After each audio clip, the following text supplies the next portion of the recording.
Early Joseon dynasty. A man stands alone on a mountain of corpses. This was the legend of a famous warrior. Some called him fearless or fiery, but those were just polite terms. Most people just knew Tamlang as a total dog. He had a personality so rotten, people wondered how he even survived the cutthroat world of the blade. But the reason he's still breathing is simple. The guy is strong. One strike from his sword can shatter a massive ice cliff. The whole structure just disintegrates into chunks of ice. He sheathes his blade with total indifference. He was strong, scary strong. He left entire battlefields littered with bodies in the snow.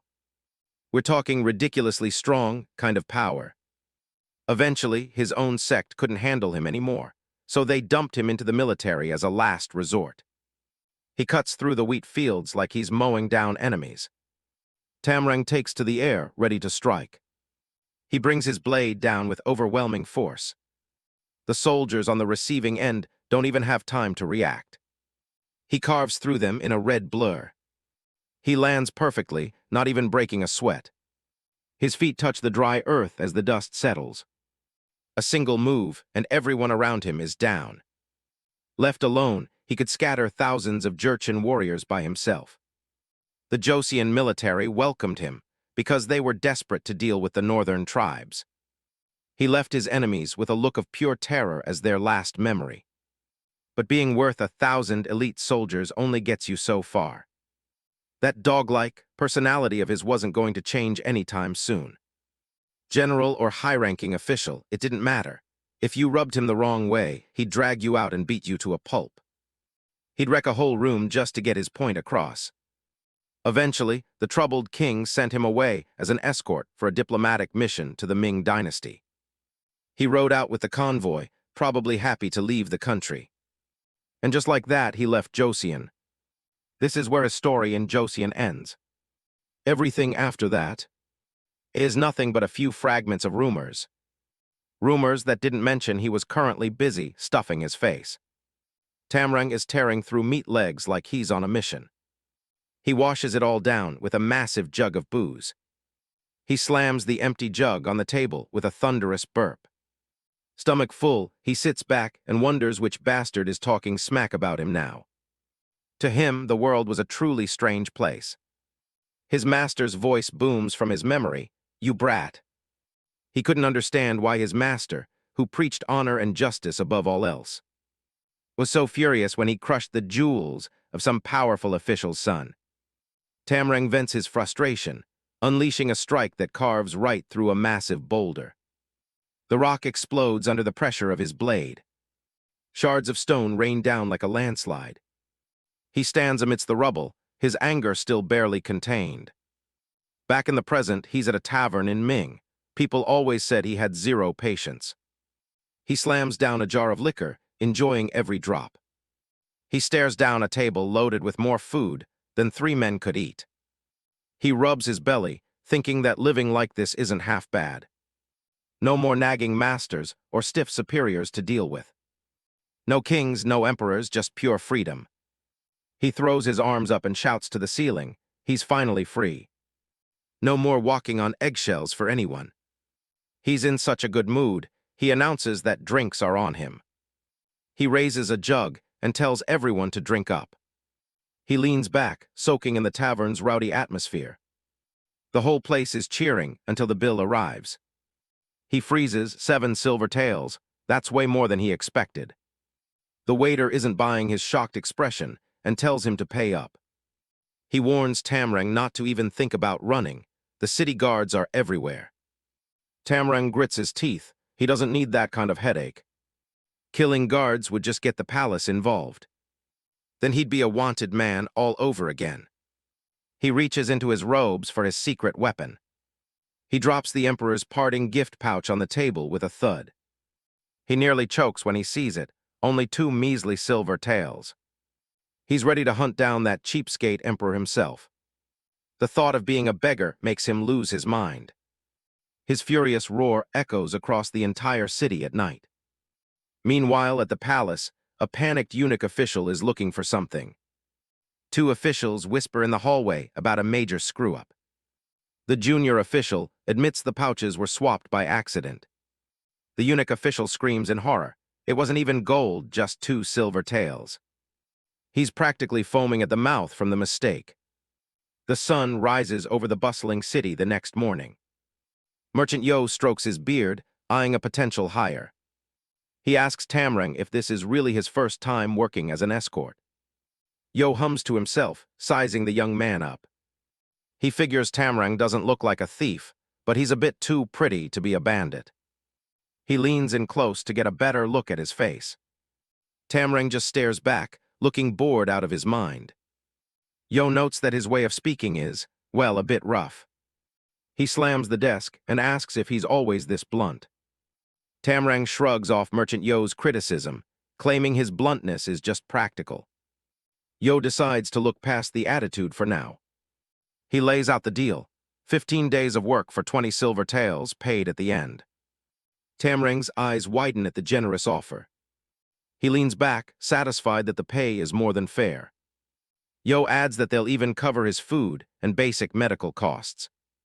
Tamlang scoffs, telling him not to worry since he won't be getting hurt. Yo chuckles, nodding everyone says that before their first time in the Murim. Tamlang just gives a side-eye, barely acknowledging the warning. Yo observes him closely, thinking he's heard it all before. He clarifies the harsh reality.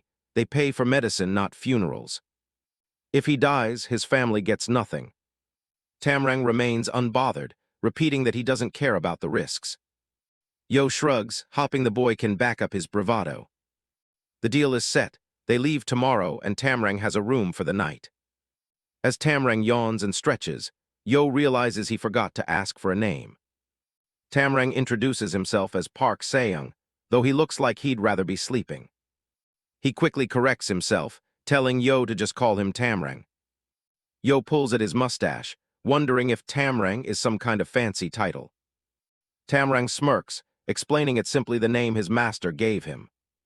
Yo finds it strange for a wandering warrior to use a courtesy name, but lets it slide. He tells the young man to get some rest, as night falls over the agency. The Escort agency is quiet under the starlight. Tamlang flops onto his bed, thrilled to finally have a steady job. No more sleeping in the dirt or smelling like a wild animal. Just as he's drifting off, the door is kicked open with a bang. Tamlang's hand flies to his sword hilt out of pure instinct. His eyes snap open, cold and alert. 2 men stand in the doorway, eyeing the newcomer. Tamlang relaxes slightly, annoyed that his old reflexes almost gave him away. He keeps a firm grip on his weapon, ready for anything. The one with spiky hair, Osam, demands to know if he's the new hire. He starts berating Tamlang for his lack of manners toward a senior. Tamlang sighs, thinking there's always someone trying to flex their rank. He asks if they really care about a pecking order instead of actual skill. Osam explodes in rage, taking the comment as a direct challenge. Tamlang leans in close, whispering that the strongest is the one who survives. He gives a cocky smirk, betting that he'll be the one to outlive his seniors. Osam draws his blade, intending to teach the brat a lesson.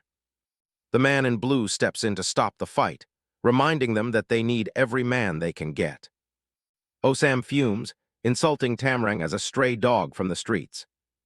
He curses the state of the agency, wishing the old leader was still around. Osam guesses that Tamlang's informal way of speaking comes from being a foreigner from Joseon. He tells the young man that since he's in the Central Plains now, he'll have to learn their proper manners. Tamlang doesn't seem to care, asking if his tone really makes that much of a difference as long as he's understood. Osam jabs a finger toward him, warning that such a disrespectful attitude will only lead to a beating.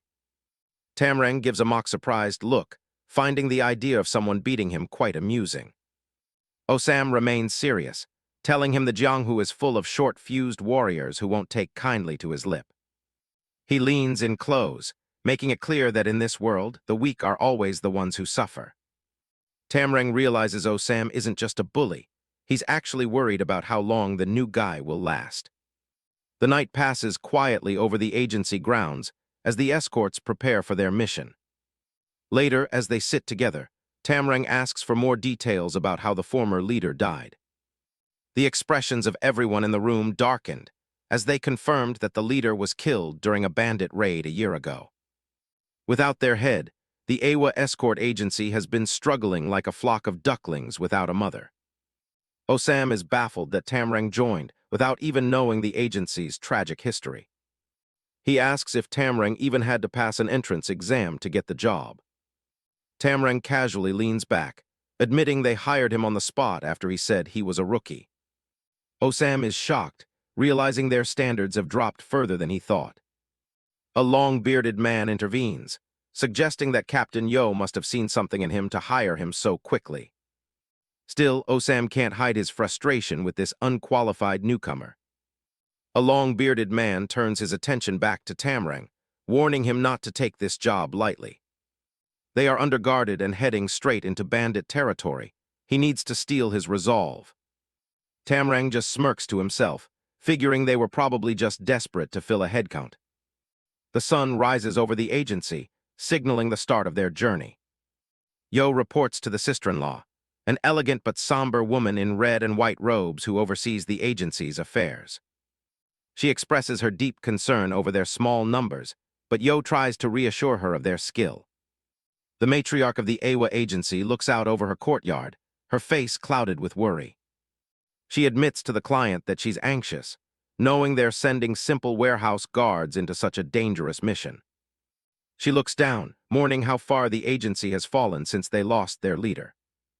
It's only thanks to Captain Yo that they even managed to land a mission like this to begin with. Yo tries to keep her spirits up, promising that this run will finally pay everyone the back wages they're owed. Their serious moment is cut short as a loud shout echoes through the grounds. It's the agency's young girl, and she's already packed and ready to hit the road. She begs to go with them, but Yo refuses. He needs someone he trusts to stay and watch the home front. She won't hear it, arguing that if the agency loses this mission, there won't be much of a home front left to protect. Yo stares her down, reminding her that this isn't some game. It's going to be a lethal journey. She meets his gaze with absolute resolve, making it clear she's already prepared for the worst. Seeing the kid's determination, the matriarch steps in and asks Yo to let her go along. Yo hesitates, his eyes narrow as he weighs the risk. He eventually gives a begrudging nod, and the girl's face immediately lights up with a massive grin.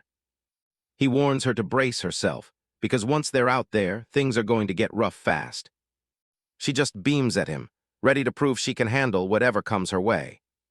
Soon enough, the caravan is moving, a long line of horses and wagons heading out into the distance. For Tamlang, it's the fresh start he's been looking for, and he takes in a deep breath of the open road. He can't help but smile, absolutely stoked to finally see what the rest of the world has in store. Ahead of them, the road winds into a massive mountain range under a clear, bright sky. The escort team keeps a steady pace, putting the city far behind them as they move deeper into the wild. Tamlang pulls up next to the captain, casually asking where exactly they're headed on this road trip. Yo keeps his eyes on the path as he gives him the short answer, Mount Lu. Tamlang never heard of it, so he just asks if it's a long ride or if they'll be there in a couple of days. Yo tells him it's a journey of over 2,300 li, basically the other side of the country. He looks over at the recruit, a bit surprised that the sheer distance hasn't killed his enthusiasm yet. Tamlang just laughs, calling it the perfect setup for an adventure. He figures it's a sweet deal, getting paid to see the sights while eating for free the whole way. The caravan enters a narrow canyon, the high rocky walls closing in as they ride deeper into the mountains. Yo tells him to quit acting like he's on vacation and focus on staying in formation. Tamlang just gives a cheeky grin, taking the orders in stride as he falls back into line. As the day winds down, the mountains catch the last of the sunlight, casting a peaceful glow over the valley. They push through a dense forest path, the thick trees making the road feel tighter and darker. One of the veterans pulls up to Yo, suggesting they take a break before they lose the light entirely. Yo agrees, knowing that pushing too hard at night will only lead to trouble. He lets out a booming shout, ordering the entire caravan to halt and set up a temporary camp. They settle down by a nearby river, giving the horses and the men a much-needed chance to catch their breath. Merchant Wang accepts a cup of tea, his face finally relaxing after a long day in the saddle. Yo joins him, admitting he's surprised a wealthy merchant like Yo decided to come along personally. Wang sighs, explaining that his family's entire future is riding on the shipment, so he couldn't just sit around and wait for news. Yo nods, nodding that it's been a decade since a silk trade this massive has even been possible. Wang takes a slow sip, admitting he might have gotten a bit greedy, but the opening of the Mount Lu market was an opportunity he couldn't pass up. Captain Yo notes that the mention of Mount Lu confirmed his suspicions. This is all about the legendary silk market. Merchant Wang apologizes for the secrecy, explaining that news of the market opening is still a closely guarded secret. Yo isn't bothered, glad that the mission has given his struggling agency a fighting chance at a comeback. Wang reaffirms his decision, telling the captain that his trust in him is the only reason the AWA agency got the contract. He smiles warmly, telling the group that the entire shipment is now in their hands. While the bosses talk, Osam sits by the river and sulks, convinced they only got the job because they were cheap. A veteran escort tells him to drop the attitude, reminding him that everyone has their own reasons for the choices they make. He tells the rookie that it's not a matter of right or wrong, but about doing the job they were hired for. Another guard joins in to tease him, asking if he's really going to pout like a toddler just because he got scolded. He laughs, reminding the guys that only a couple of weeks ago, they were so desperate they would have begged for this mission. They accept the reality that they're the ones in a tight spot, so they'd better just keep their heads down and work. Meanwhile, the deep forest around their camp remains eerily quiet, the sun barely piercing through the thick canopy. The peace is suddenly broken when the guards go on high alert, their hands flying to their weapons at a strange noise. Captain Yo, eyes sharpen instantly, as he orders everyone to hold their positions and stay quiet. They all stare across the water into the dense woods, waiting for something to move. Ma asks if they found out what made the sound, but the scout reports that there's no one out there. The veteran asks if they should send out a scout to be sure, but the captain immediately shuts the idea down.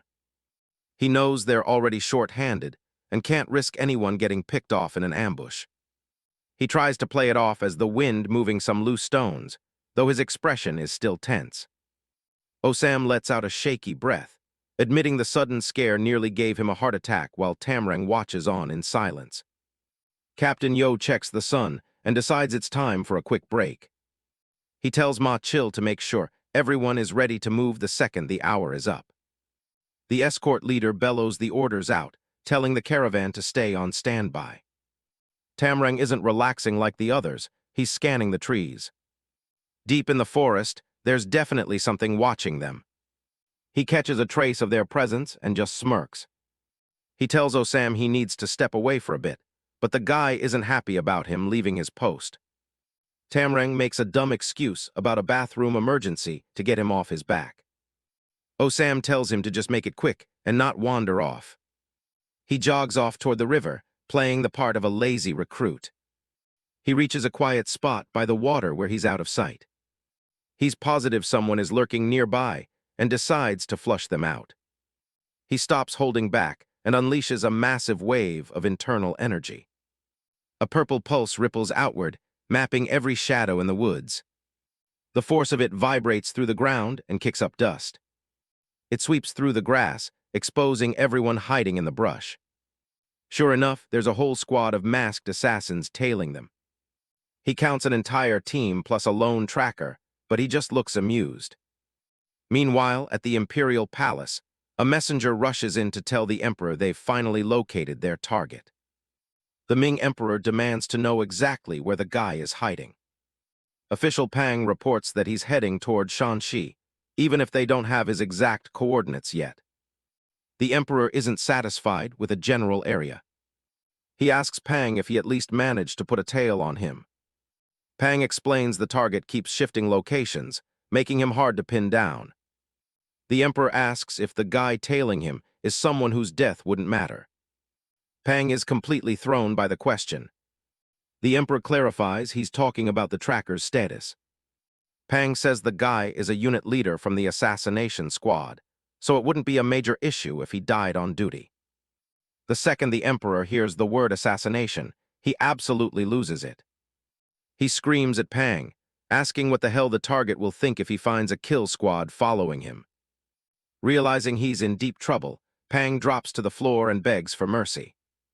He promises to call off the pursuit immediately to avoid any misunderstandings. The Emperor calms down slightly, but insists they still need to keep tracking him. Pang is left staring in total confusion. The Emperor explains they have to watch him without making him think they're trying to kill him. He leans back and wonders why the guy didn't just go home to Joseon. He's still annoyed that Pang sent killers when he specifically ordered simple observation. Back on the road, the caravan is already moving at a breakneck speed. Captain Yo bellows that they're going to cover 140 li today. The workers are in shock, wondering if a human can even travel that far in a day. They start their trek into the rugged Taehang mountain range. The horses and wagons struggle to keep the pace as they head deep into the peaks. The relentless pace is finally starting to wear down the caravan's workers. The lead escort suddenly signals everyone to halt. The group comes to a stop right as they enter a heavily wooded pass. Tamlang is confused, wondering why they're stopping when they were in such a huge rush. Osam explains that Mount Taehang is crawling with bandits, and they need to wait for a larger group to cross safely. He warns them to be on high alert because even government troops have given up on clearing these mountains. Tamlang sighs, realizing they might be stuck here for the entire night. A scout reports that a large group of 5 escort teams and 3 travelers is approaching. Captain Yo decides it's safe enough to move out with them.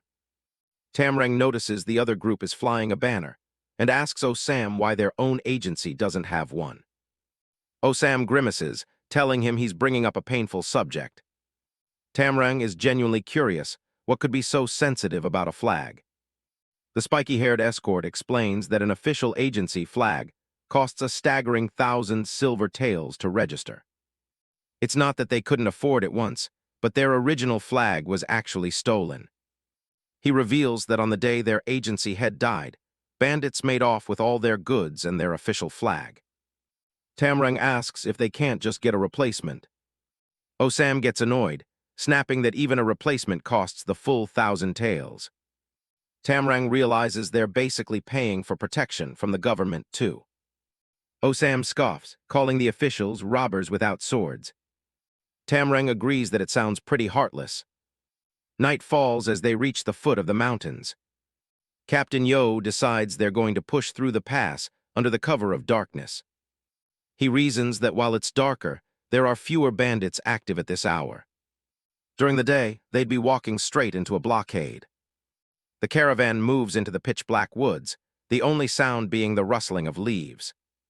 Tamrang's ears twitch. He hears heavy footsteps that definitely don't belong to a traveler. He leans over and whispers a warning to Osam. He tells the younger escort to stay sharp because something isn't right.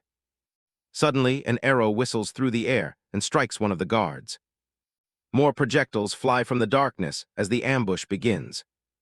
Chil-Su is hit square in the chest, blood spraying everywhere. Osam screams out for his fallen comrade as chaos erupts. Tamlang holds Osam back, spotting more movement in the shadows. He warns him that charging in alone is a death sentence. Bandits leap from the trees, swinging heavy weapons at anyone in reach. Tamlang realizes they've walked right into a perfectly timed trap. The escort group is completely overwhelmed as the bandits swarm them from all sides. A massive bandit cuts through the guards with brutal efficiency. Men are being slaughtered where they stand, and the guards can barely put up a fight.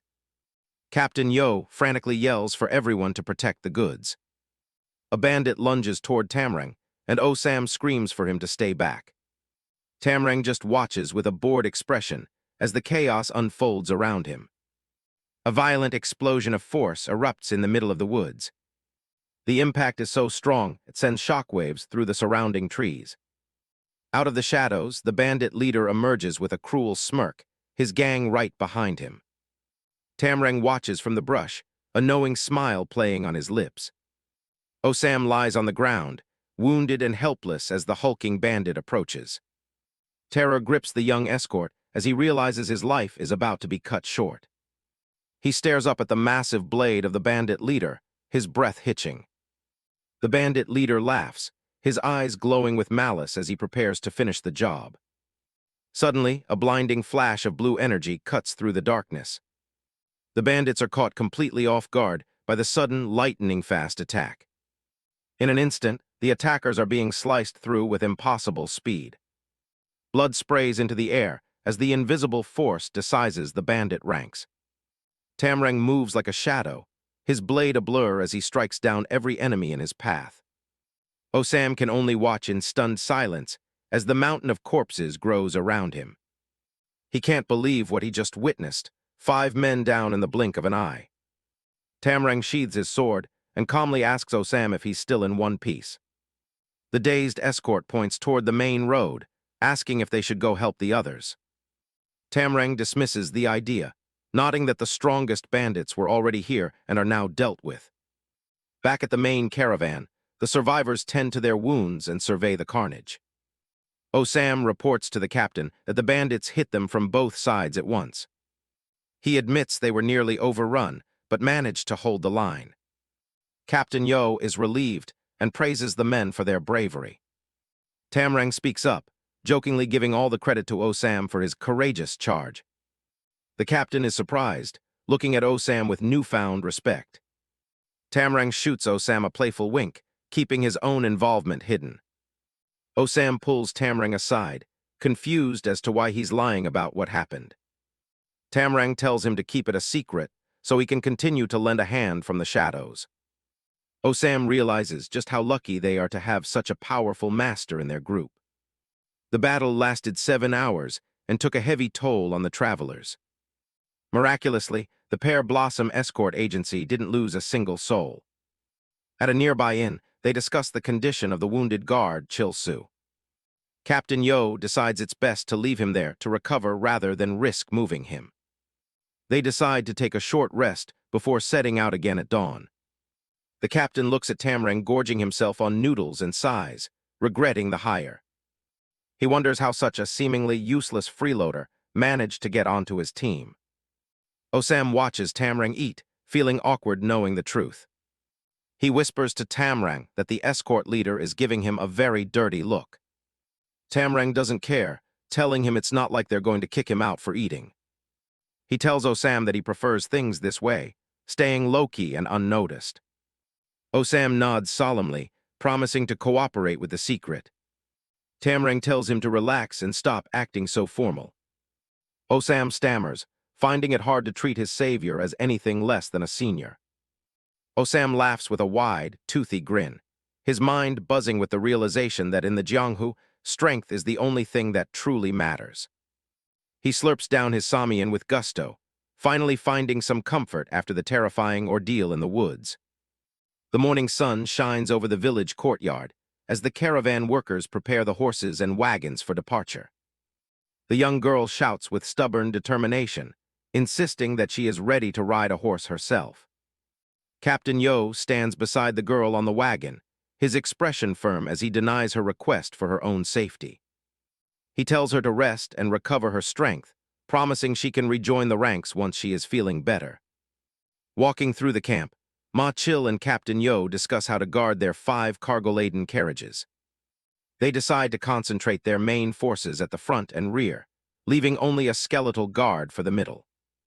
Ma Chil suggests they can place the resting escort warriors inside the middle carriage to ensure they are always ready to react. Captain Yo listens intently, considering the logistical benefits of Ma Chil's tactical suggestion. Ma Chil continues the plan, deciding which of the men should be the first to take a much-needed rest. He suggests that Captain Yo should be in the first rotation, resting alongside the young Osam. Ma Chil then proposes pairing Osam with Tamlang, nodding that the two seem to have formed a quick bond. The mention of Tamrang's name immediately makes Captain Yo scowl, his deep-seated distrust of the young man resurfacing. Ma Chil remains steadfast, pointing out that Osam's own skills are far from outstanding. He argues that the only reason Osam survived the bandit ambush was likely because Tamlang was there to support him. Ma Chil asks the captain if he honestly believes the boy could have defeated 10 green forest bandits single-handedly. Captain Yo strokes his mustache, forced to admit that Ma Chil's assessment makes a lot of sense. He reluctantly agrees to the plan and thanks Ma Chil before ordering the caravan to move out. As the captain walks away, Ma Chil stands his ground, his eyes narrowing as he considers the true nature of their newest hire. He watches Tamlang leaning lazily against a wagon wheel, seemingly oblivious to the leader's conversation. Ma Chil thinks to himself that while Tamlang may have no manners, he has proven to be strangely reliable in a fight. The full moon rises over the mountains, bathing the world in a cold, silver light. A quiet stream flows through the dark woods, the serene scene a brief respite before the caravan continues its perilous journey. The caravan settles in for a rest by the river. Tamlang pokes at the fire, already thinking about the trouble waiting for them tomorrow. Osam points out that they're heading straight for a horse bandit den on the Shanxi Plateau. He's stressed because with only 3 guards awake, they're basically sitting ducks. He figures every bandit in the area will be swarming them the second they catch their scent. They check on a young girl who's been out cold for days with Escort sickness. She's completely unconscious, and Osam notes she's not going to be any help at all. He complains they should have recruited more people, but Tamlang asks if a couple of extra bodies really matter. Osam explains that numbers are everything when you need a rotation of guards to stay alert. Tamlang suggests just dressing up the porters like warriors to trick anyone watching. Osam isn't having it, saying horse bandits can spot a fake guard a mile away. Tamlang just sighs and starts messing with his face. Osam looks over at the sick girl, just hoping she can manage to get up by morning. Tamlang tells him to stop worrying and says he'll handle everything. Osam admits he trusts Tamlang's skills, but in a chaotic ambush, someone is bound to get hurt. Tamlang repeats that they need more people, but Osam is frustrated because there's nowhere to find them. Tamlang asks about hearing people in the next town. Osam explains their rule: never recruit strangers in unfamiliar territory. It's too risky. That gets Tamlang thinking about finding someone they know. He suddenly gets up, using a bathroom break as an excuse to slip away. He walks off into the dark woods, while Osam warns him that being down a man is dangerous. Osam sits by the fire alone, grumbling about Tamlang leaving him. Deep in the brush, Tamlang pins a hidden figure to the ground with his scabbard. He tells whoever is hiding to quit faking and just get up already. The grass stays still as the person underneath holds their breath. Tamlang looms over them, asking if they really want to make him repeat himself. He reaches for his sword and gives a final warning: get up or die. A figure suddenly bolts upright out of the grass. It's the unknown spy. He tries to play it off as a massive coincidence that they ran into each other. Tamlang isn't buying it. He tells the spy he's giving him a job and orders him to follow. He makes it clear, if the guy refuses, he's going back to his bosses without a head. Terrified, the spy starts screaming that he'll absolutely take the job. Back at the campfire, Osam looks at them like he's seen a ghost. Tamlang returns with the spy in tow, introducing him as someone he knows who's looking for work. Osam looks at the empty riverbank and wonders how anyone is just out here looking for a job. Tamlang doesn't care, asking if there's some law saying the guy can't be there. Osam can't deal with this alone, so he decides to go get the leaders. He runs back to the main camp to find Captain Yo and the escort leader. Footsteps approach as the senior members come to inspect the new recruit. Captain Yo stares the guy down, thinking he looks exactly like an assassin on a mission. Ma Chil steps forward and asks the spy if he has any actual experience. Tamlang just points at the new guy and tells them to ask him themselves. Ma Chil leans in close, pressuring the recruit who's clearly sweating bullets. Osam figures if Tamlang is willing to put his neck on the line for this guy, he might as well let him join. Tamlang gives a sly smile, confirming that while the new guy is definitely sketchy, he'll be useful on the road. Once Captain Yo gives his final approval, the escort leader decides to make it official. The veteran captain keeps a sharp eye on the recruit, clearly not fully convinced by the story yet. The spy lets out a breath of relief, just happy to have a job and a head that's still attached to his shoulders. Tamlang can't help but smirk, knowing he just successfully turned an enemy tracker into a free porter. Merchant Yo lays out the terms for the job: 20 taels for 10 days of work, paid upon completion.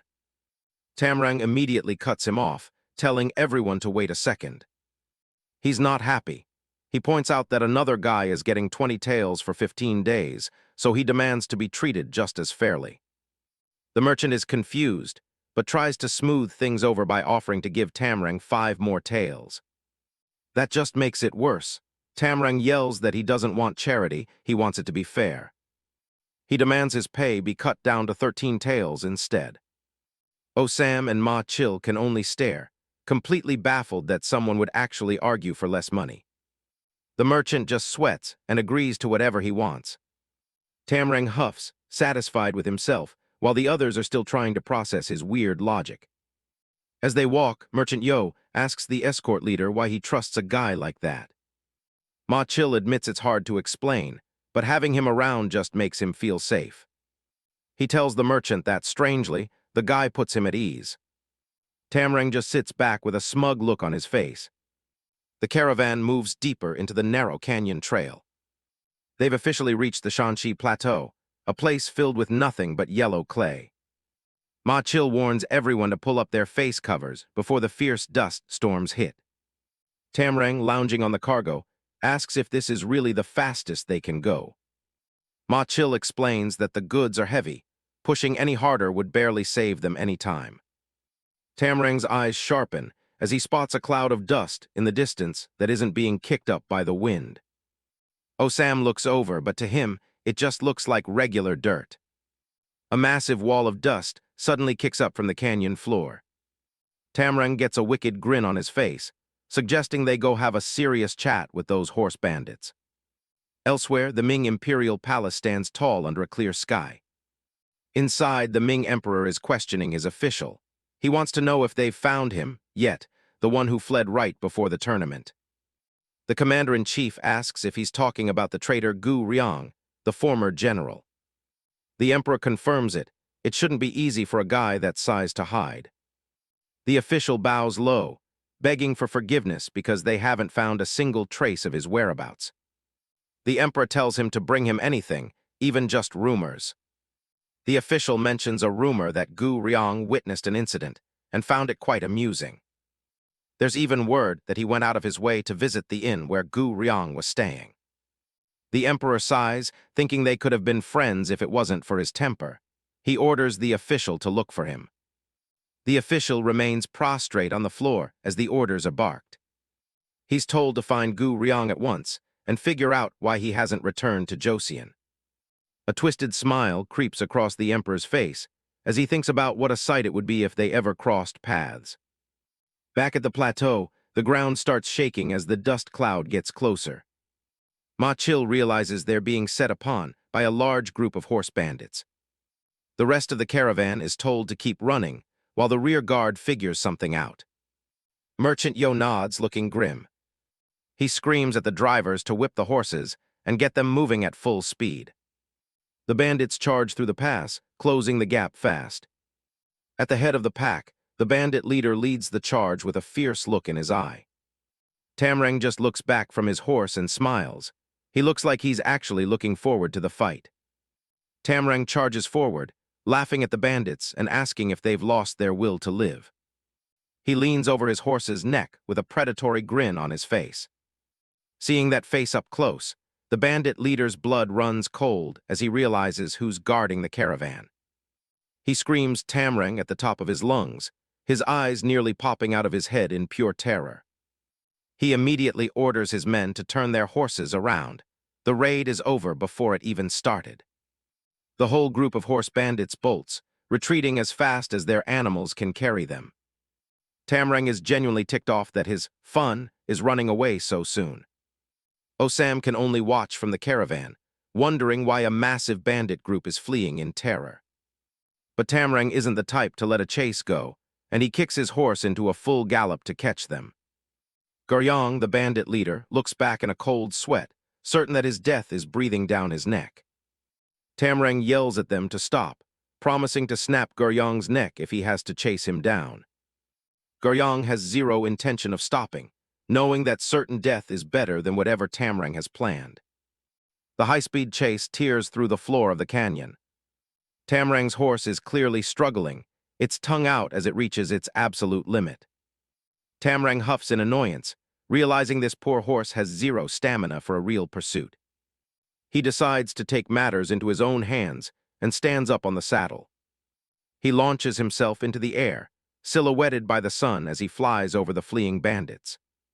Guryong looks up, his heart dropping as he sees a man literally flying through the sky toward him. He can't do anything but stare in shock as Tamlang begins his descent. A massive explosion of dust and rock fills the canyon as he slams into the earth. The impact is so powerful it looks like a meteor struck the trail. Boulders are tossed around like pebbles as a giant crater forms in an instant. Tamlang lands in a crouch, holding up a finger to signal he's far from finished. The entire path is blocked by a wall of debris and settling dust. The rest of the crew can't believe their eyes as they stare at the sheer scale of the destruction. Guryong is thrown from his horse, left trembling at the edge of the crater. Tamlang casually walks out of the dust cloud like he didn't just jump off a cliff. He finds the bandit leader face down, groveling in the dirt. He looks down with a mocking smirk, commenting that it's been a long time since they last met. Guryong, clearly dazed, stammers out a question asking who the hell he is. He swallows hard as the memory of that face starts to clear up in his mind. Tamlang just chuckles, finding it hilarious that the guy ran for his life without even being sure who was chasing him. He doesn't waste any more time and delivers a swift kick to Guryong's shoulder. The big man is sent rolling through the dirt like he weighs nothing at all. Tamlang tells him to drop the act and start answering some questions. Guryong immediately switches to a groveling pose, his voice shaking. Tamlang crouches down, nodding that for a former general, he's looking pretty pathetic as a bandit. Guryong quickly corrects him. He's a horse bandit, and apparently there's a difference. Tamrang's expression goes cold as he asks if he's also become a murderer. Guryong panics, waving his hands and swearing that he's never taken the life of an innocent person. He screams his lungs out, promising that he's never once killed recklessly. Tamlang just looks at him, wondering how a general ended up stealing just to make a living. Tamlang looks down at the defeated bandit leader, asking if he's ever considered finding an honest way to make a living instead of stealing. Guryong looks away, sweating as he admits that as a felon convicted of high treason, no one would ever hire him for a normal job. Tamlang leans in close, asking the former general if he'd be willing to work if a proper job actually came his way.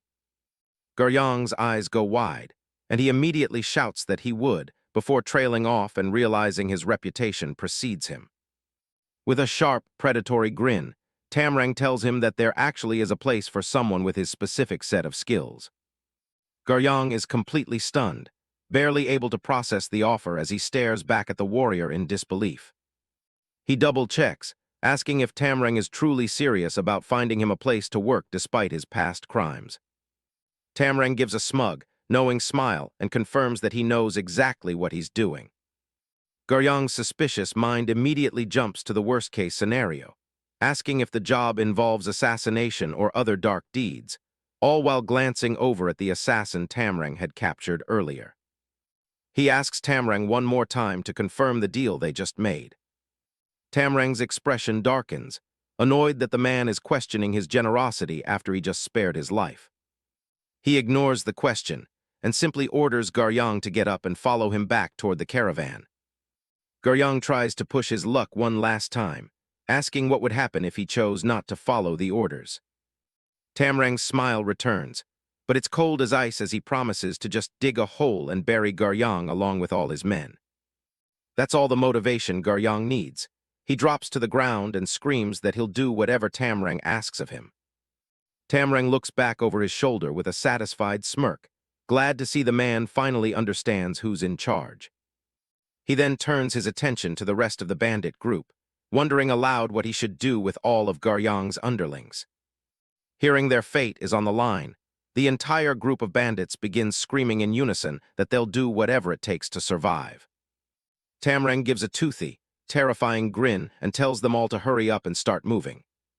The bandits scramble to follow their new leader, shouting, "Yes, sir," in a desperate attempt to stay on his good side. Tamlang knows that hearing former horse bandits as escorts is a massive risk. If their pasts are ever revealed, the agency's reputation would be ruined forever. Back with the caravan, Tamlang notes that this solves their manpower problem in one go, but Osam doubts the escort leader will be happy about it.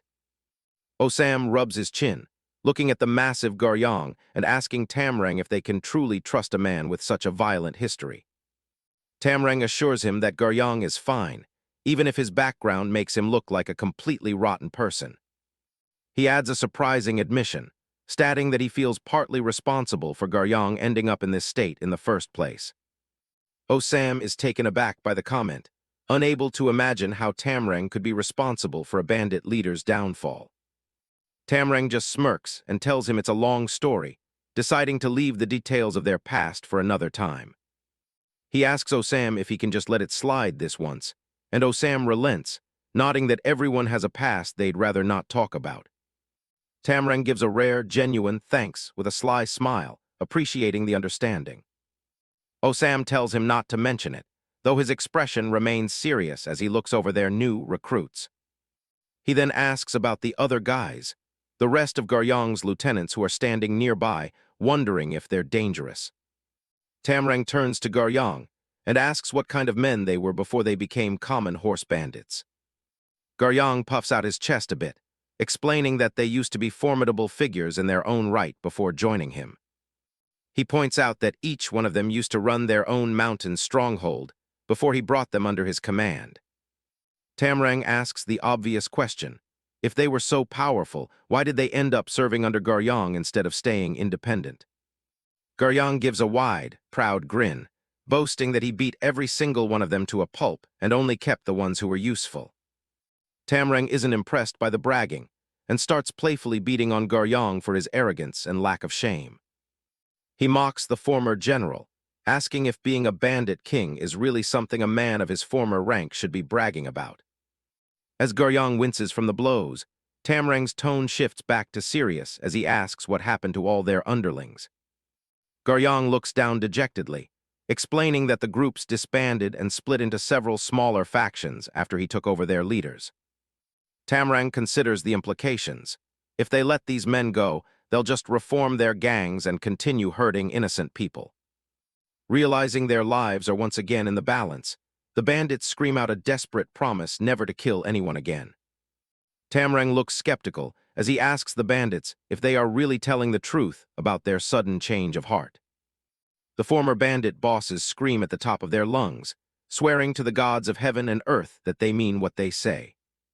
Tamlang puts a hand to his chin, carefully weighing the sincerity of their desperate, tearful pleas. The group of lieutenants stares back at him with bulging eyes and sweaty brows, paralyzed as they wait for his final judgment. Finally, Tamlang warns them that if they ever break this promise, he will personally track them down and bury them all alive. Terrified by the promise of such a brutal end, the bandits continue to scream their oaths of loyalty and nonviolence. With a sudden, thunderous shout, Tamlang orders the entire group to disperse and get out of his sight immediately. The bandits scramble away as fast as their legs can carry them, shouting their frantic thanks as they disappear into the hills. As the dust settles, Osam asks Tamlang if it wouldn't have been easier to just execute the whole lot of them and be done with it. Tamlang gives a small, knowing smile, suggesting that since bandits will always exist, they might as well be ones who don't kill. Osam remains skeptical, pointing out that even if they keep their word for now, they'll inevitably revert to their old ways eventually. Tamlang simply promises to return and beat them again as many times as necessary, until the whole plateau knows that killing is forbidden. He notes that it's no fun to decide something is impossible without even trying, a philosophy that leaves Osam momentarily speechless. Osam eventually relents, promising to put in a good word for Garyong when they finally report back to the escort leader. Overcome with gratitude, Garyong drops to his knees in a deep bow, thanking the great man for sparing his life and his future. The caravan moves on, passing through coastal regions as the travelers prepare themselves for the next leg of their long journey. Merchant Yo and Ma Chil lead the way, their expressions growing grimmer the closer they get to their next destination. The sounds of the wagons echo through a narrow canyon, the sheer rock walls making the travelers feel small and vulnerable. Tamlang breaks the silence, asking Osam why everyone is so tense and if the Mount Hua region is also infested with bandits. He is confused by the lack of clear answers, wondering why the mood has shifted so drastically if there are no enemies in sight. Osam explains that the legendary Mount Hua sect is a power unto itself, and passing through their land is never a simple task. He notes that a sect like Mount Hua often wields more influence and authority than actual government offices in this part of the country. Tamlang finds the idea of a group of martial artists acting like the law to be completely unbelievable and absurd. His disbelief is cut short as the caravan reaches a massive, imposing gate, where a booming voice commands them to halt. The caravan finally reaches the outskirts of Mount Hua, the air growing thick with the scent of pine and old power. Tamlang gazes up at the imposing gate, wondering if the legends about this world-renowned sect are actually true. Their progress is halted by a man named Yo Jik, a first-generation disciple who demands they stop for a routine inspection. Yo steps forward with a respectful greeting, trying to keep things civil with the local authorities. Yo Jik doesn't waste any time with pleasantries and asks exactly what they're transporting. Merchant Yo answers plainly, hoping that a simple shipment of silk won't cause any issues. The disciple narrows his eyes, asking if their destination is the upcoming market at Mount Lu. Yo confirms it, but the look on the disciple's face suggests that things are about to go south. Yo Jik drops a bombshell. The silk market hasn't received official permission from the Mount Hua sect. He makes it clear that they won't stand for any business being conducted without their explicit approval. With a cold declaration, he announces that all the silk they're carrying is now subject to confiscation. Yo is stunned. Seizing the silk would mean the total ruin of everything he's worked for. Yo Jik gives them an ultimatum: cooperate quietly or be forced to comply by the strength of his blade. Yo knows they can't afford to lose the goods, but his eyes tell a story of growing desperation. He looks at the rows of disciplined fighters and realizes that his small group is completely outmatched. If they try to resist, he knows for a fact that none of them will make it out alive.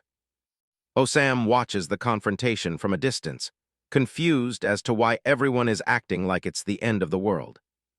Kwak Jeong tells him to shut up and look at Ma Chil's face. Things are way more serious than he realizes. Osam decides it's best to keep his head down and just follow the escort leader's lead for once. Meanwhile, Tamlang is completely unfazed, looking like he'd rather be literally anywhere else. He takes a moment to appreciate the scenery, though the grand scale of Mount Hua doesn't seem to move him much. Kwak Jeong warns him to keep his voice down. One wrong move here and the sect will have them on a list. Tamlang admits the place is big, but his tone is purely casual, like he's just passing through a boring town. The merchant and Kwak Jeong head off toward the inn, leaving the rest of the group behind. Yo delivers the bad news. There aren't enough rooms at the inn, so the rest of the crew has to stay with the wagons. Osam is outraged that they're being forced to camp out in the training grounds like common laborers. Ma Chil tries to play it cool, arguing that it's actually safer for them to guard the goods themselves anyway. Osam doesn't care about safety. He just wants to know exactly how long they're going to be stuck here. Ma Chil estimates they'll be here until the silk merchants and Mount Hua can reach some kind of deal. The group gathers around, the weight of the situation finally starting to sink in for everyone. Osam asks the obvious question: why did the market open without checking with Mount Hua first? Merchant Yo explains that the sect hosting the market changed this time around, which messed everything up. It used to be the Mount Lu Sword sect, but a new group called the Plank Road sect has taken the reins. Ma Chill is shocked that anyone could push out a secular branch of Mount Hua so easily. Yo reveals that the host sect was ousted before Mount Hua even had a chance to react. He warns Ma Chill that the Plank Road sect isn't just some random collection of thugs. In a hushed tone, he drops the real reason for the chaos. The Sun and Moon Divine cult is backing them. Ma Chill's blood runs cold, as the name of the demonic cult hangs heavy in the air. Yo repeats the grim news, emphasizing that the change in management was a calculated move. Ma Chill admits he's never even heard of this Plank Road sect, making them an even bigger unknown. The realization that Mount Hua lost its influence so quickly is almost too much for him to grasp. Yo leaves him with a final warning. This is no ordinary group, and the tables have truly turned. Osam is fed up with the Escort group, just sitting around doing nothing while the caravan is stalled. He warns Tamlang that if this keeps up, they might lose out on their pay entirely. That gets a reaction. Tamlang isn't about to let his hard-earned wages slip away. He decides to take matters into his own hands and find out exactly what's causing the holdup. The huge caravan is parked in a valley at the base of the mountains, completely at a standstill. Deep inside the Mount Hua precincts, an envoy is making his way through the grand corridors. Gilsam walks with an air of superiority, acting like he owns every inch of the palace.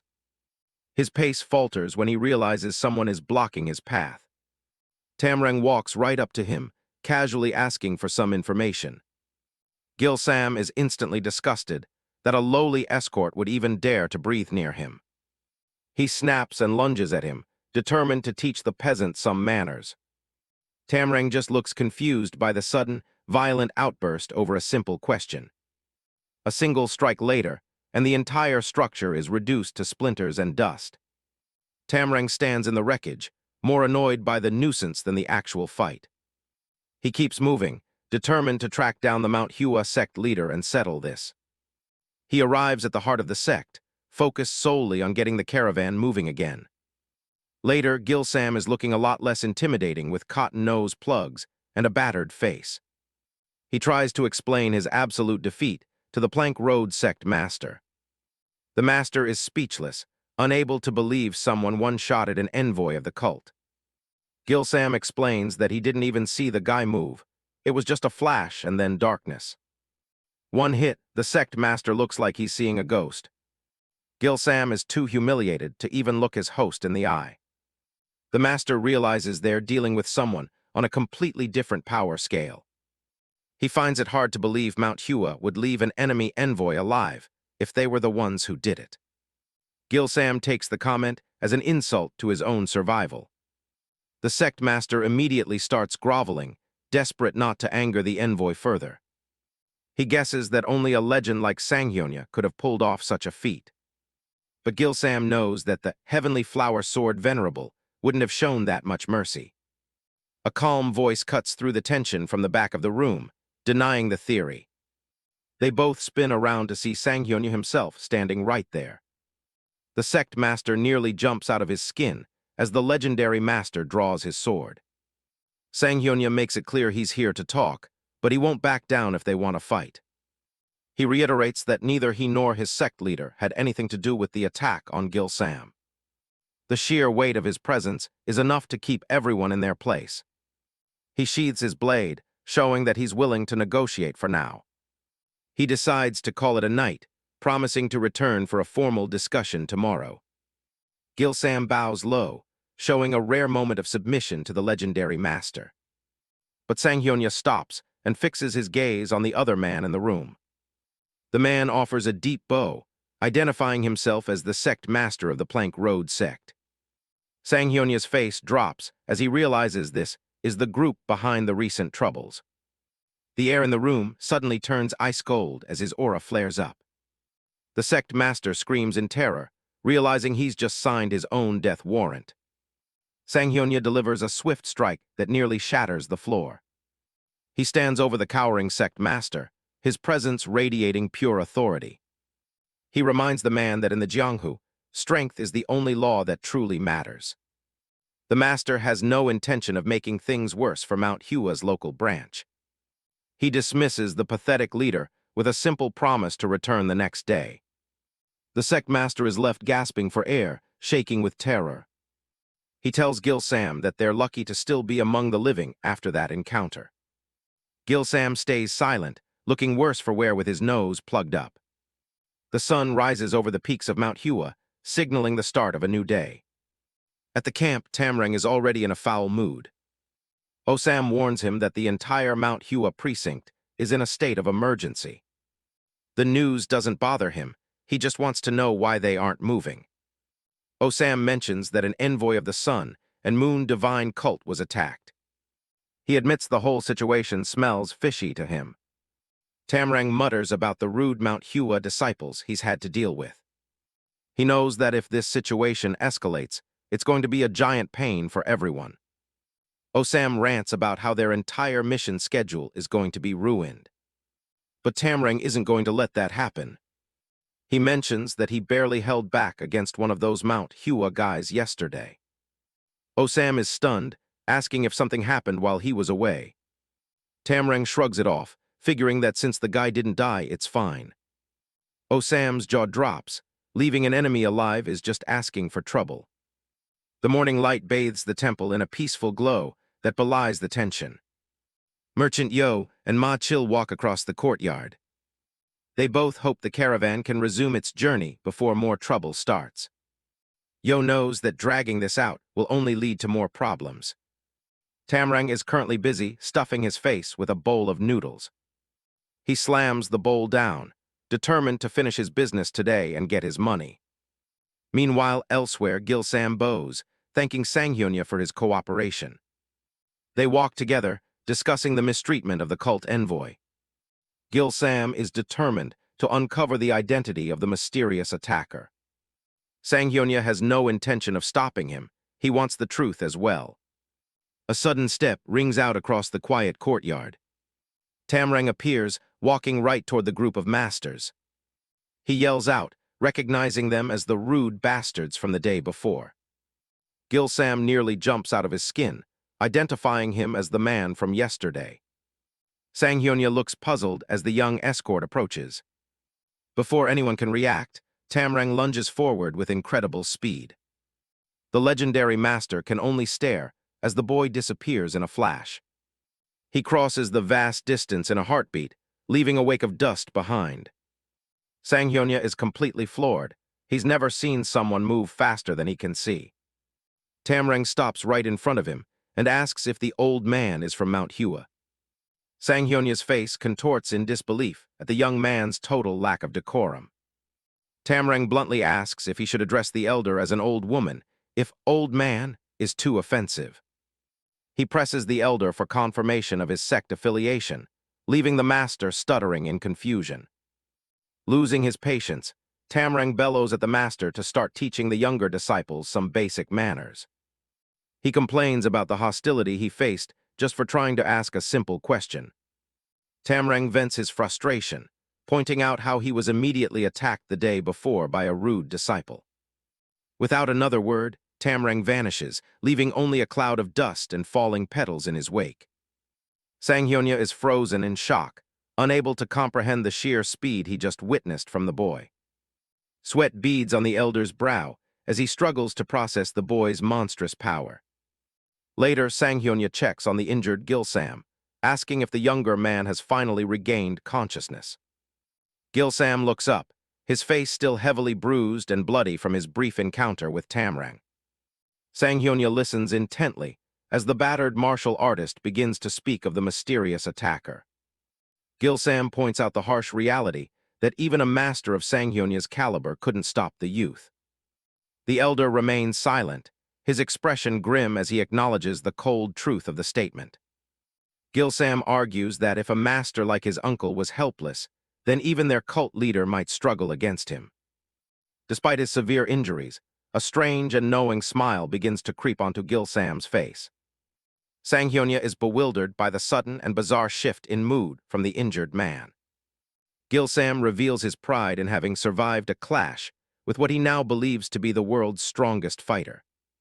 Sanghyonya strokes his chin thoughtfully, forced to agree with the gravity of Gil-sam's claim. Gil-sam's focus shifts as he urgently demands to know the current location of the powerful stranger. The elder is taken aback by the sudden fanatical intensity burning in Gilsam's eyes.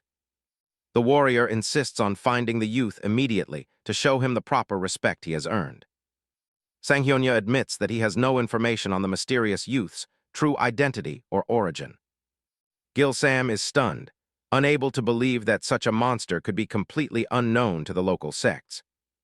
The elder stands looking out at the sky, contemplating the anomaly that just walked through their gates. Gilsam's expression darkens as he realizes the magnitude of the person they allowed to walk away. Sanghyonya points out that if Mount Hua had such a figure, they would have been busy boasting about him. Gilsam laments the shame of having the world's strongest right before their eyes and letting him slip away. In the square, Tamlang's voice booms as he demands responsibility for the delay and his lost pay. The two men look on in silence, realizing that the monster they were discussing is currently causing a scene. Sanghyonya manages a small, weary smile as he approaches the loud and demanding young man. Tamlang barely spares a glance at the elders, his mind still fixated on his lost time and money. He rudely questions what a group of old men wants with him after all the trouble they've caused. Soon they are all seated in a grand reception hall, the air thick with unstated tension and curiosity. Sanghyonya looks toward the Mount Hua sect leader, confirming that Tamlang is indeed the person they seek. The sect leader observes the boy with a mix of curiosity and growing concern for their sect's reputation. Gilsam finally recognizes his attacker's true identity, his eyes widening in a state of fanatical awe. He identifies Tamlang as the massacre ghost demon, the man who effortlessly crushed him the day before. Tamlang takes a calm sip of tea, wondering why everyone in the room has suddenly turned so serious. The Mount Hua sect leader is visibly shaken, his mind racing to adapt to this terrifying new revelation. Realizing the status of their guest, the sect leader quickly changes his tone to one of deep respect. He bows formally, offering a belated but sincere welcome to the esteemed master visiting Mount Hua. Tamlang scoffs at the sect leader's welcome, reminding them that they were the ones who kept him here against his will. The Mount Hua sect leader attempts to smooth things over, suggesting there's been a slight misunderstanding. Tamlang points an accusing finger, fed up with hearing about everything from Mount Hua's perspective. He berates the elder, asking if their own perspective is the only thing that ever matters to them. Sanghyonya looks on with a sweat drop, realizing how much the youth truly disregards their authority. Tamlang continues his rant, leaning in close to Gilsam's face and scolding him like a rude little brat. Sanghyonya tries to intervene, warning the boy that he's crossing the line when speaking to a sect leader. Tamlang doesn't back down for a second, shouting that a title doesn't give someone the right to control others. He slams his fist down, demanding to know if being a sect leader means you own everyone's lives. Sanghyonya explains that within Mount Hua, the leader's word is indeed law and power over life and death. Tamlang leans back arrogantly, reminding the elders that he is not, and never will be, a Mount Hua disciple. The Mount Hua sect leader studies the youth, asking if his only goal here is simply to be released. Tamlang sighs in relief, glad that they are finally starting to understand his very basic demands. The sect leader deduces that Tamlang's primary concern is his pay being docked due to the mission delay. Tamlang confirms it with a blunt obviously, uninterested in anything but his hard-earned money. With a confident thumb up, the sect leader promises that Mount Hua will personally resolve this financial issue. A devious, wide grin spreads across Tamlang's face as he hears the word resolve. The leader explains that Mount Hua will compensate him for any lost pay caused by the current delay. He goes further, offering to cover the shares of his companions and any losses the Escort agency might suffer. Tamlang immediately holds up a hand to stop him, telling the elders to leave his companions out of this deal. The elders are confused by his sudden rejection of what seemed like a very generous offer. Tamlang bluntly states that staying behind was their choice, and choices always come with consequences. The sect leader counters, pointing out that their choice was heavily influenced by Mount Hua's own strict demands. Tamlang nonchalantly picks his ear, insisting that despite any pressure, Manhwa didn't make the final decision for them. The sect leader is completely lost. Tamlang casually picks his ear while lecturing him on basic professional ethics. He points out that the agency folded the moment a bigger threat like Manhwa showed up. Instead of doing their jobs, they just threw in the towel. Tamlang is dead serious about this responsibility thing. The legendary masters just sit there, processing the disrespect. The sect leader tries to justify it, saying they were facing a grim fate. Tamlang isn't buying it. He says they just would have died, which is part of the job. If they were that scared, he argues they should have picked a different career path. Instead of fulfilling their duty, they chose the easy way out. Silence falls over the room as the masters stare in shock. Tamlang wraps up the lecture by reminding them not to flake on his paycheck. The sect leader quickly promises to handle it if he just waits a bit. Tamlang has heard enough and gets ready to move. In a literal blink, he's gone, leaving nothing but an afterimage and some steam. The masters are left staring at an empty chair, sweating. He strolls out of the hall like he didn't just bully the top martial artists in the region. He's actually surprised by how reasonable they were about the money. Suddenly, a loud voice calls out to the world's strongest. It's Gil Sam, and he's waiting for him in the courtyard. The guy is practically worshipping him now. Tamlang is genuinely confused by the weird title. Gil Sam looks up, wondering if he said something wrong. He doubles down on the world's strongest thing. Tamlang starts looking around to see who this lunatic is talking to. Gil Sam makes it clear he's talking about the guy right in front of him. It finally clicks for Tamlang. Gil Sam confirms it with a massive, creepy grin. Now Tamlang is worried this guy thinks that's his actual legal name. Gil Sam just laughs it off, thinking that'd be a ridiculous name for a kid. If it's not his name, Tamlang wants to know why he won't stop saying it. To Gil Sam, it's not a name, it's just the truth. Tamlang realizes he might have hit the guy a little too hard earlier. Gil Sam is just standing there, beaming with admiration. But then a devious thought strikes Tamlang. He feels a bit guilty for breaking the guy, but a fanatical follower could be useful. Gil Sam blinks, waiting for a response. Tamlang decides to test the waters and tells him to listen up. He asks if Gil Sam's actual boss knows he's out here acting like a groupie. Gil Sam admits his sect leader probably has no idea. Tamlang slaps him on the back. If the boss doesn't know, then everything's fine. Tamlang tells the guy to just follow along, catching him completely off guard. Gil Sam can't believe he's actually being taken in like this. Tamlang isn't wasting any time. They're leaving right now. Gil Sam is more than ready, shouting his agreement for everyone to hear. It's official, he's the newest member of the Escort agency. He lets out a roar of excitement, addressing his new boss by his proper title. Tamlang has already had enough of that world's strongest talk and just wants him to be quiet. As they walk back after reporting to Merchant Yo and Ma Chill, the two can't help but feel uneasy, wondering if Tamrang's reckless habit of hearing just anyone is really a good idea. The two men couldn't help but stare at this bizarre pair. Tamlang makes it clear, one more mention of that title and he'll end him personally. Back inside, Sanghyonya takes a slow sip of tea, trying to make sense of what just happened. He's baffled that a top cult representative is just walking away from a major negotiation like this. But Gil Sam's mind is already made up. He's done with his old life. The elders are stunned that a high-ranking member of the cult would just quit on the spot. Gil Sam casually tells them they can just send someone else to handle the envoy work. Sanghyonya warns him that his master might not be too happy about this betrayal. Gil Sam doesn't seem worried at all. In his mind, there's nothing his old boss can do to stop him. Gil Sam brings up his backing from Tamlang, acting like he's got nothing to fear. Sanghyonya doesn't look like he's buying it. The young man's face drops instantly.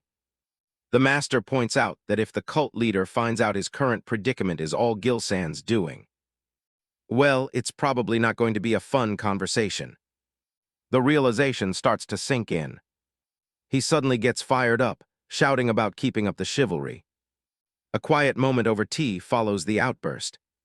Sang-hyunya notes that the drama in the silk market has finally been settled smoothly. He hopes the boy finds some enlightenment while following the man he chose. The dispute between Mount Hua and the Sun and Moon divine cult officially reached a settlement.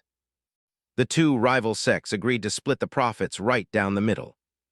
A jade seal hits the paper, finalizing a pact of non-aggression and bringing a brief moment of peace. As the caravan moves through the mountains, the world outside seems calm for once. Tamlang is relaxing on the back of a wagon, scanning over a document. Garyong leans in, asking what he's reading so intently. It's a guarantee memorandum. Mount Hua basically promised to pay them if the client doesn't. Osam's jaw practically hits the floor when he hears that. Tamlang just gives him a confident smirk. The guy is still in total disbelief that a major sect would back them like that. Tamlang tells him to stop worrying. Their pay is officially set in stone. The silk trade wrap up successfully just 2 days after they arrive at Mount Lu. But a new threat is already brewing for the journey back to Tianjin. Merchant Wang meets with the escort leader, mentioning the huge profits they've made. Yo asks what the problem is. The merchant explains that carrying this much cash makes them a massive target. Plus, he's heard that some of the escort contracts are ending here. Yo realizes he's worried about their security being weakened for the return trip. Rumors about the silk market have spread fast, and there will definitely be people coming for them. He begs Yo not to reduce the team and offers to pay an extra escort fee. The merchant puts the entire request in the escort leader's hands. Yo knows that if they pull this off, it'll be the break his agency needs. The sun sets over the city as the next phase of the mission begins. A heavy bag of silver is dropped onto the table with a thud. Since the schedule was extended, Yo added 3 extra silver taels to the total. Tamlang weighs the bag in his hand, looking more than pleased with the bonus. The leader then asks him what he plans to do now. He looks at the young warrior, curious about his next move. Tamlang leans back, mentioning he's been thinking about doing some traveling. Yo takes a sip of his tea and asks where he's planning to go. Tamlang doesn't really have a destination in mind. Just wherever his feet take him, Yo thinks that sounds pretty romantic. Tamlang scoffs at the idea of travel being romantic. He just doesn't know where to go. Yo admits he's always been stuck in one place. He muses that having no destination or goal is a different way to live. He tells the young warrior not to take it the wrong way. Then he asks a heavy question. Are you someone I need to be careful around? Tamlang's expression tightens at the sudden shift. Yo clarifies he's asking in all seriousness. Seeing the old man's face, Tamlang realizes he's not joking. He leans forward, ready to give a real answer. Yo waits, his sharp eyes fixed on his guest. Tamlang makes a funny face. There's no need for that kind of tension. Yo asks again, wanting to be absolutely sure. Tamlang leans back comfortably. I'm sure. Silence follows for a beat as the weight of the moment settles. Tamlang calmly sips his tea, waiting for whatever comes next. Yo finally speaks up, making a formal proposal. Tamlang listens closely, eyes narrowed over his cup. The offer is simple. Sign a formal contract with the Pear Blossom Escort Agency. A formal contract? That's definitely not what Tamlang expected. He points out the obvious. Yo doesn't even like him, so why the offer? The escort leader admits he doesn't particularly like him. But I can trust you, he adds simply. Tamlang is caught a little off guard. You trust me. He asks if Yo would really hire someone he dislikes. He wonders if the agency is just that desperate for numbers. If so, a short-term gig would be enough. Yo acknowledges they need warriors to keep the agency going. But he'd rather have someone trustworthy like Tamlang than a complete stranger. He says if Tamlang signs, he'll have to listen to his travel stories eventually. Tamlang ponders the offer for a long moment. He asks if the old man will end up regretting it. After all, he'll have to keep seeing someone he dislikes every single day. Yo pushes 2 bags of money across the table. Tamlang asks why he's giving them to him instead of Garyong and Naram. Yo says it's because they're his people. Then Yo asks one more thing. Are they also trustworthy? Tamlang thinks the answer is pretty obvious. He tells him they can be trusted, at least as long as they're working under him. Yo accepts that without another word. He wants to offer them official employment too, and asks for Tamrang's thoughts. Tamlang smirks. They'll definitely say yes to a steady job. Finally, Yo brings up Gilsam. Tamlang looks a bit more interested now. When Yo asked about the guy's pay, Gilsam just told him to ask Tamlang. Tamlang laughs it off. He's sending Gilsam back today anyway. Yo sits in the quiet room, his eyes downcast as he takes a thoughtful sip of his tea. Outside, the sun begins to set over the jagged mountains, painting the sky in vibrant shades of orange. Suddenly, the peaceful atmosphere is shattered as the door handle is grabbed and thrown open. Tamlang snaps his head around, immediately alerted by the sudden, violent intrusion.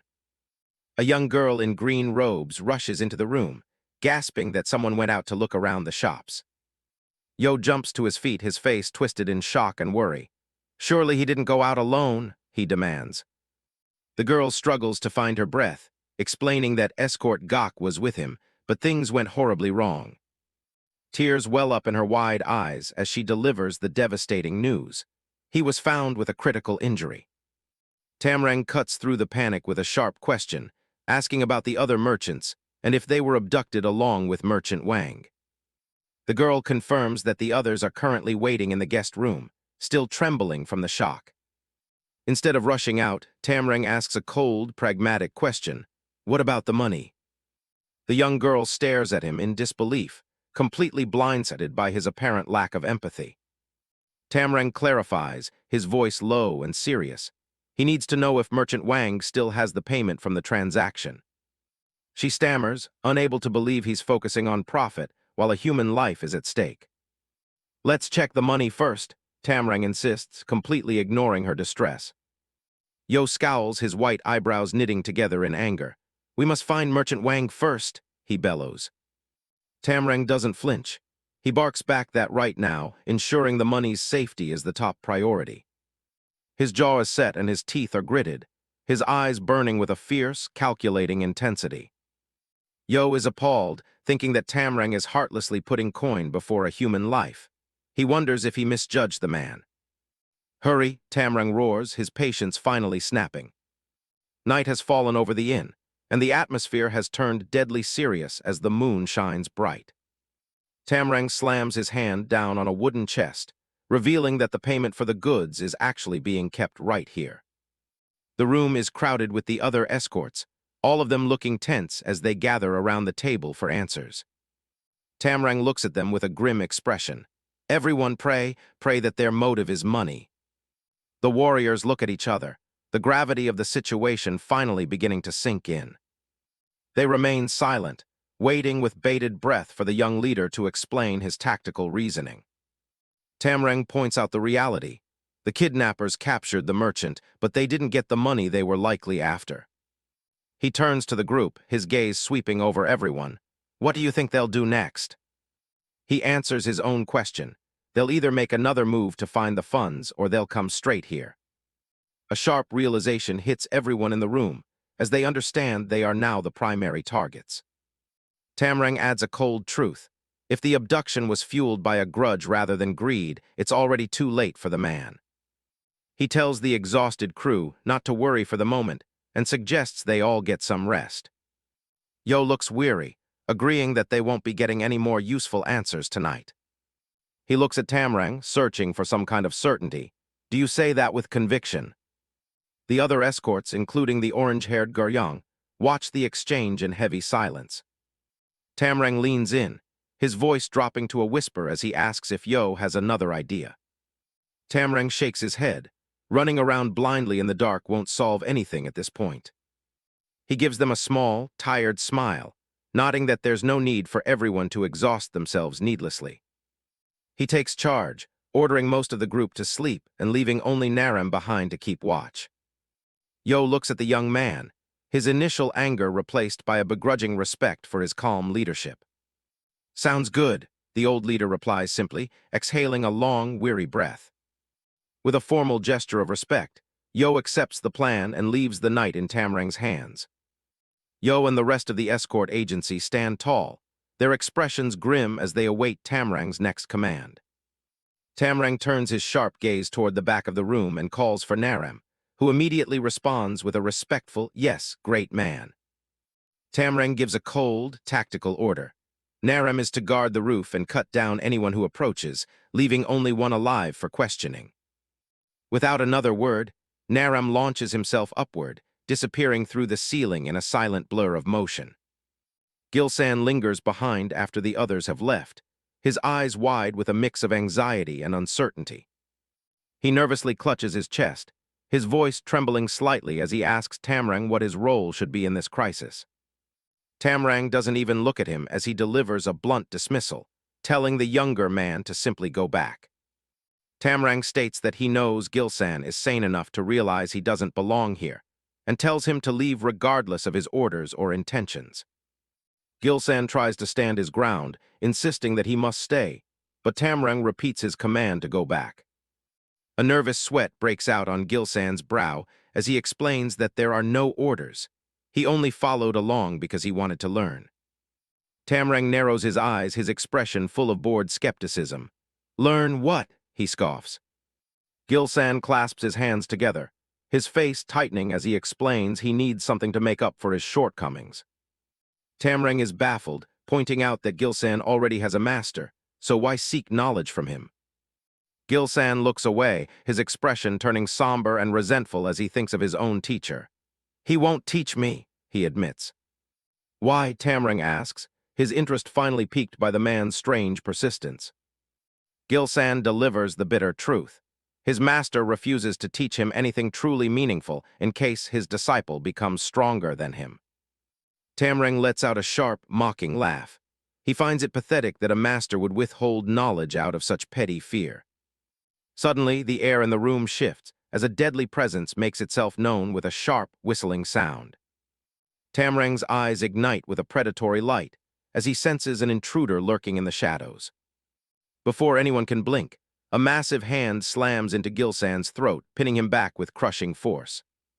A heavy blade whistles through the air as the intruder makes his deadly move against them. The intruder, a muscular warrior with a wild mane of hair and a massive beard, is suddenly caught in mid-assault. In a stunning display of speed, Tamrang has intercepted the attack, seizing the bearded master by the throat even as the brute chokes Gilsan. The bearded intruder is frozen in place, his terrifying strength easily matched and overcome by Tamrang's cold, unwavering grip. Tamrang locks eyes with the stranger, ordering him to let go of the kid. The bearded master looks up in genuine shock, wondering if he's really the one being threatened. He doesn't have time to process it before a blade is at his throat. Tamrang warns him that one more ounce of pressure on the boy's neck will be his last mistake. The giant starts to sweat, stammering that this is all just a massive misunderstanding. Tamrang isn't buying it. He's been itching for a fight all night, and he's more than happy to start with him. The master stares at the steel, feeling the weight of a man who clearly knows how to kill. He quickly lets go, sending Gilsan crashing to the floor. While the boy coughs on the ground, the master steps back and tells him to explain the situation himself. Gilsan looks up, hacking and gasping as he asks his master if he's actually trying to kill him. Tamrang watches the bickering, realizing he's just interrupted a master and his disciple. Gilsan points back at the hulking man, confirming that's the teacher he was talking about. Tamrang looks them both over, clearly unimpressed by their dysfunctional relationship. The bearded master is internally reeling, realizing Tamrang's speed is on a level that shouldn't even be possible. Gilsan shoots him a smug look, assuming they both now realize they're standing in front of the world's strongest warrior. The giant's jaw drops as he struggles to comprehend exactly who he's dealing with. Gilsan keeps talking, claiming this is the man who even the legendary elders of Mount Hua couldn't stop. He looks at his teacher, wondering if they should start using a grand formal title for him. The master's eyes bulge as he wonders if he's actually facing a high-ranking sword venerable. Tamrang suddenly leans in, catching the big man off guard. He's tired of the mental games and tells the guy to stop using sound transmission, and just speak normally. The master bows respectfully, apologizing for the startle and claiming he only showed up to see his student. Tamlang points away, telling him to take the kid and head back to Manhwa since he was planning to send him back anyway. The mention of the rival sect sends a chill down the master's spine. He turns to Gilsan, confused why the world's strongest would be sending a cult disciple to Manhwa. Tamlang screams at him to stop whispering and just talk like a normal person for once.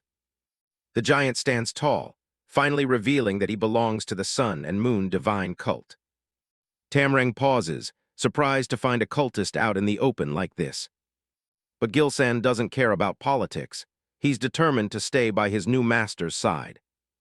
Seeing the boy's conviction, the bearded master bows deeply and begs Tamlang to take him in. He admits his own limits have been holding the boy back and believes he's finally found the right teacher. Gilsan is speechless, touched by his teacher's sudden humility. He lights up with an unsettling amount of joy, ready to start his new life. Tamlang just stares blankly, wondering how his night got this weird. A few hours later, he's back on the clock, standing watch on a moonlit rooftop. The silence in the inn is broken by a faint sound in the hallway. Someone is approaching. 4 masked assassins creep through the shadows, moving in on the target. Tamlang senses them coming and breaks into a wide, predatory grin. While the moon hangs over the city, the enemies prepare to recover the stolen funds. At a secret location, a leader with an eye patch stares into the dark, annoyed at how things have escalated. His subordinate suggests using their prisoners as leverage if the mission starts to fail. The leader stays silent, staring out as the night wears on. The subordinate immediately bows his head, stammering out a frantic apology for his mistake. The kidnapper boss doesn't even look back, demanding to know how many blood shadows were sent to finish the job. The man reports that he split the squad, sending 6 to the larger location and the remaining 4 to the smaller one. The leader turns away, clearly annoyed that such a large group of elites will draw the attention of the Manhwa sect. The subordinate tries to justify the decision, claiming he told them to move fast and leave no trace behind. The boss tells him to set up a distraction to keep the government looking elsewhere, while they slip the funds out of the city. The man accepts the command with a sharp look, determined to see the plan through. Under the light of the full moon, the elite assassins dive from the rooftops, closing in on their target. Tamlang stands alone on a high roof, looking completely at ease as the wind whips around him. 4 cloaked figures descend from the sky, their eyes fixed on the man they were hired to eliminate. Instead of drawing his weapon, Tamlang starts doing some goofy stretches while giving his blade a quick polish. He looks borderline manic, letting out a creepy laugh while focusing on his sword rather than the killers diving at him. The first assassin dives in, likely wondering why their target is acting like a complete lunatic. Tamlang finally looks up with his tongue out, sounding more disappointed than scared that there are only 4 of them. He rests his blade on his shoulder with a sigh, claiming that being underestimated like this is a blow to his pride. The killers surround him in the air, blades drawn and closing in for what they think is an easy kill. His expression instantly goes stone cold as his hand wraps around the hilt of his heavy sword. He draws the steel in a blinding flash, the blade tearing through the night air with terrifying speed. A massive arc of white light explodes across the roof, catching the first wave of attackers in its path. One of the elite assassins can only stare in horror as the lethal strike reaches him before he can even blink. Tamlang stands calm in the center of the destruction, the trails of his strike still glowing in the dark. The devastating follow-up slash catches the next man midair, splitting both the darkness and the assassin. 3 of the blood shadows fall from the sky in pieces, their elite training no match for a single movement. The last man standing is left paralyzed with fear, unable to believe his entire squad was wiped out in one strike. The last assassin stands frozen like a statue, completely clueless about what to do next now that his opponent has vanished from his reach. Tamlang holds a blade to his throat, telling him to get lost while he still can. He smirks, deciding to be generous enough to let just one person live today. The guard is paralyzed with fear, unable to even respond. He scrambles away across the roofs as fast as his legs can carry him. Tamlang signals Guryong and the team to follow, knowing the coward will lead them straight to the hideout. A confident grin spreads across his face. The team moves silently toward the stronghold through the quiet streets of Tianjin. Back on this side, Escort leader Yo catches the sound of something strange. He decides to go out and check it himself. Gilsam watches from a distance with an intense, expectant look. He realizes the kidnappers have finally made their move. With a light push off his feet, Gilsan soars high into the air. He lands hard, shattering the floor and sending dust flying everywhere. His own teammates are shocked by the sheer violence of his entrance. Tamlang looks annoyed, barely breaking a sweat. Gilsam lets out a sigh, surprised that his grand entrance caused such a massive commotion. Tamlang tells him to shut it, while Gilsam laughs fanatically at his display of power. Guryong stands ready in the background, his massive form looming. The Awa agency team gathers and waits for the final signal to move. Tamlang perches on a high roof, overlooking the entire complex. He leaps down, clearing the distance in a single, effortless bound. The team reports that they've successfully located the Merchant King. Tamlang's smirk returns, the hunt is almost over. The stronghold sits isolated and dark under the full moon. Naram asks how many enemies are inside, confident they can easily subdue them. Tamlang keeps his eyes on the target, his expression unreadable. Naram laughs, claiming Tamlang alone would be more than enough to handle this. Tamlang just asks if they're confident they won't get hurt while he works. The team shouts their readiness, more than eager to start the raid. He gives the order. He'll clear the path while they focus on rescuing the Merchant King. It doesn't take long for the alarms to start blaring through the complex. A guard screams as the front line is torn apart in seconds. Tamlang carves through the defenders with terrifying, blinding speed. He's a literal blur, leaving a trail of fallen enemies in every room he enters. The main hallway is quickly littered with the bodies of those who tried to stop him. He stands at the end of the blood-stained carpet, cleaning his blade with a bored expression. He spots a larger figure at the end of the hall and asks if he's the boss. The kidnapper boss stares back in shock at the carnage left in Tamrang's wake. Tamlang invites him to try his luck, looking as relaxed as if he were taking a stroll. The boss scowls, deciding he'll have to deal with this intruder himself. Tamlang flashes a knowing smirk, clearly pleased with how things turned out. Nearby, Merchant Wang is in a rough state, completely out of it and drooling from being drugged. Heavy footsteps echo through the hallway as the rest of the team gathers. Guryong marches in with the Merchant King slung over his shoulder, announcing that the target is secured.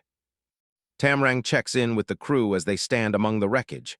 Guryong confirms the merchant is alive, just heavily sedated. The rest of the team follows close behind, carrying another person they found in the cells. Tamlang eyes the extra baggage, wondering who exactly this second guy is. Gilsam explains that the guy was locked up with the Merchant King and practically begged to be rescued. Naram reports that the entire basement has been cleared, giving the all-clear for the great man. The kidnapper boss is in total shock, unable to believe a bunch of randoms just dismantled his entire operation. Tamlang just scoffs at him. He didn't come all this way just to sightsee. The boss is sweating now, desperately trying to figure out which merchant group would have warriors this strong. Tamlang laughs and waves it off, telling him they aren't exactly merchants, but they're close enough. He points a finger with a grin, clarifying that they're escort warriors. It's a decent living after all. The boss grinds his teeth in humiliation, furious that his elite blood shadows were taken out by mere trash. Tamlang just scratches his ear, having never even heard of the boss's C-Pine ranking system. Enraged, the boss reaches out, swearing he'll take one of Tamrang's arms before he goes down. Tamlang doesn't even move, advising the guy to focus on staying alive instead of throwing it away. The boss roars and lunges with everything he's got, desperate for one final strike. With a quick stomp, Tamlang is already moving faster than the eye can follow.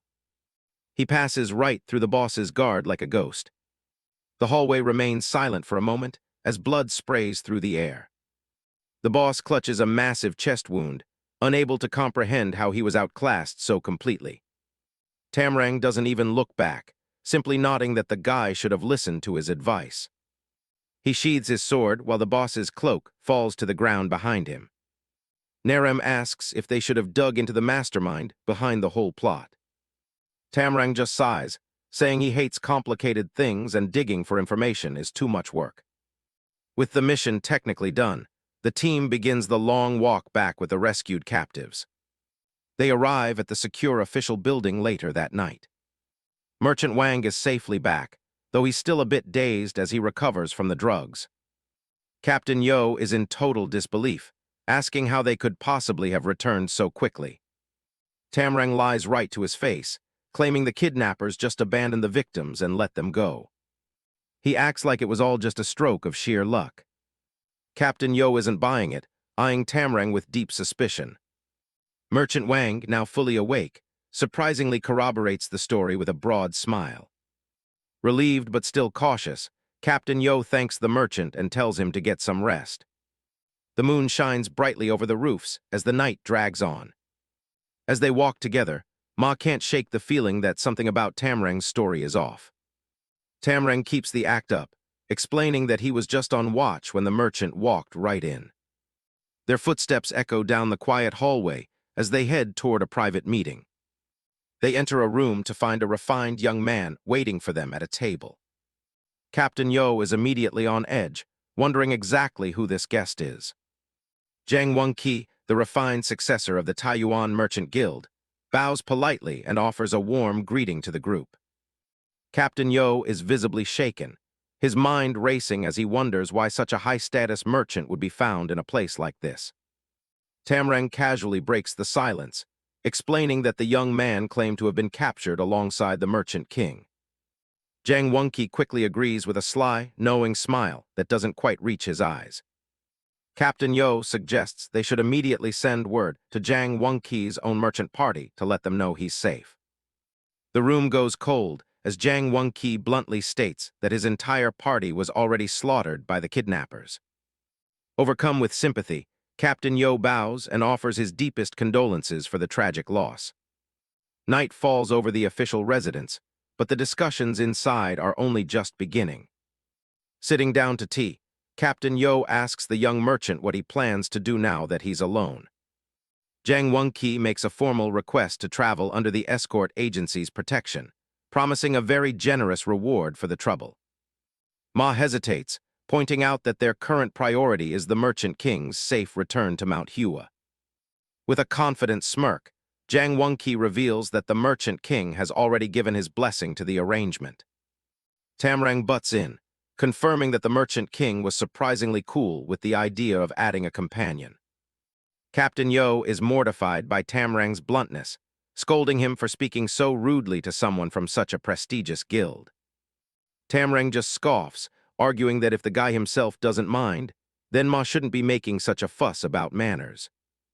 Zhang Wenqi lets out a friendly laugh, insisting it's fine and that he even views the elder Tamlang like a big brother. He beams with genuine-looking joy, claiming he actually prefers a more relaxed and informal atmosphere. He bows deeply once more, formally asking to join the pair Blossom Escort Agency on their mission to Mount Hua.